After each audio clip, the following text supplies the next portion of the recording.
Welcome. Today's topic is Forms Manager. Forms Manager is used to interact with our Lexmark printers and specifically the forms cards that are in those Lexmark printers. So what we're going to talk about is finding, where is the Forms Manager located on our network?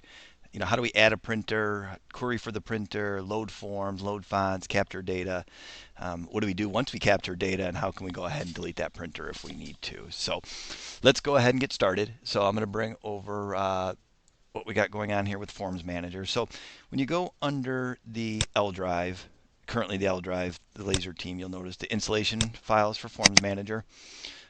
Here is where we have fonts that are loaded, and specifically for the newer fonts or for all LPS printers, and then Forms Manager for the client install. So when you're in here, if we do need to transfer a file over to a computer that we're working on for a customer, this Forms Manager does need to be installed on the network uh, at the actual customer's location. I would recommend always going with FM3.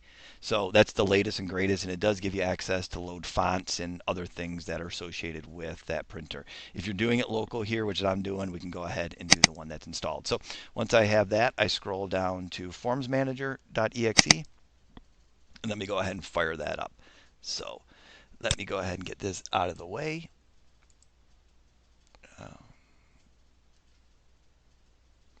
I'm going to go ahead and reduce this. Okay, this is the basic Forms Manager application. Let me see, I can probably make it a little bit larger so it'll make it a little bit easier to see. So first thing is we want to add a printer. So add a printer by doing the IP address. So it's been added to there. If it doesn't have a forms card in there or it's turned off, you're going to get that not able to connect, and that'll give you a good sign that it doesn't actually exist. So once we have that loaded, I'm going to do a query on there, and it'll kind of show you what's currently loaded on that forms card within that printer. If it's a brand new one and it doesn't have anything loaded, you obviously won't see anything here. But this way, when you're working with an existing customer, you can go ahead and you can see what's actually loaded. So as I look through here, what I'm seeing is I'm seeing forms loaded and subforms. So typically the forms are a .fdd file and then the subforms are .sdd. So typically you need to have those loaded. And you'll understand a little bit more about what those come from if you watch the Forms Composer video. But for now, we're kind of interacting with how do we get forms and information on this printer. So I've connected to this printer. Now, if it was a blank printer, what would I do? I can start with adding a form set. So this is when I click on this, it brings up a directory, and you notice here that FDD and SDD. So it's looking for all the main files, which is the FDD, and any of the subforms, which are the SDD. By selecting on those, clicking open, it's going to go ahead and it's going to actually load those forms that you see here. If we need to remove something out of here, it can always click on it. You can click on delete form set. I would recommend that as you're making changes, if there's an existing form that's loaded, so let's say in this case NMA underscore check, we updated it for whatever reason, I would recommend going in, first deleting it out of there, and then adding it. That way you're ensuring that you've got the latest one and you're not worried about it trying to actually update the existing one that's out there.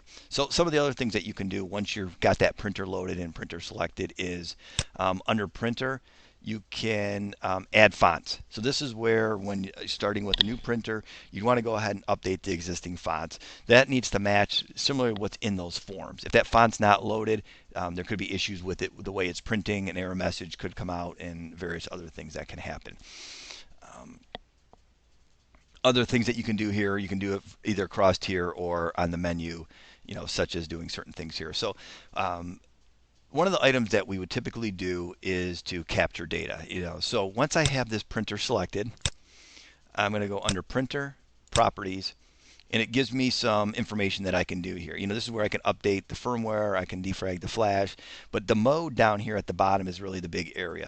Right now it's set to print, so what happens is when a job comes through that printer, it will, depending on, and it's a whole different setup that'll be discussed later, but basically that forms card will evaluate what's going on with that data that's coming across, determine if there's a form that matches the activation codes in that data that's coming across, and go ahead and print. So print really just says, hey, I'm going to get something and I'm going to go ahead and print this to actually have paper come out of the printer.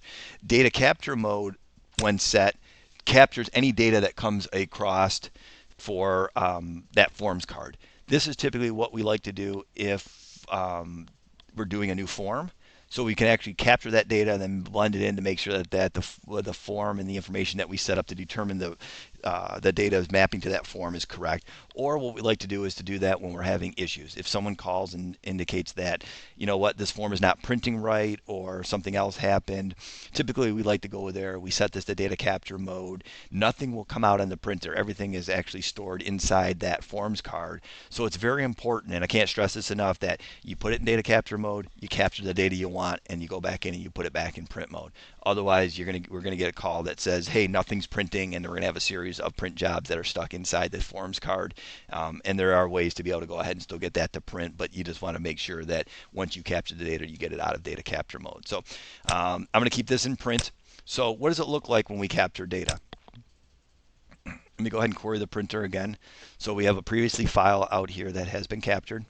So what you would have is all of a sudden after you do a capture data, you do a query printer, and boom, you get a file just like that. That's actually the data that's been captured. So to get that out, you highlight it, you go under Form Set, and you retrieve printer files. So this is going to ask you where you want it to save to.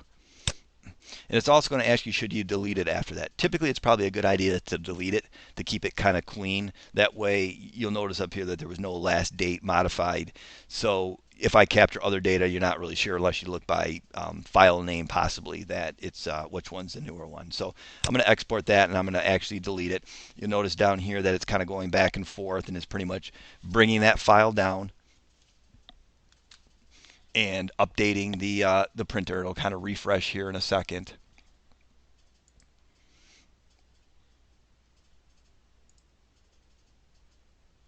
So you notice that file is gone.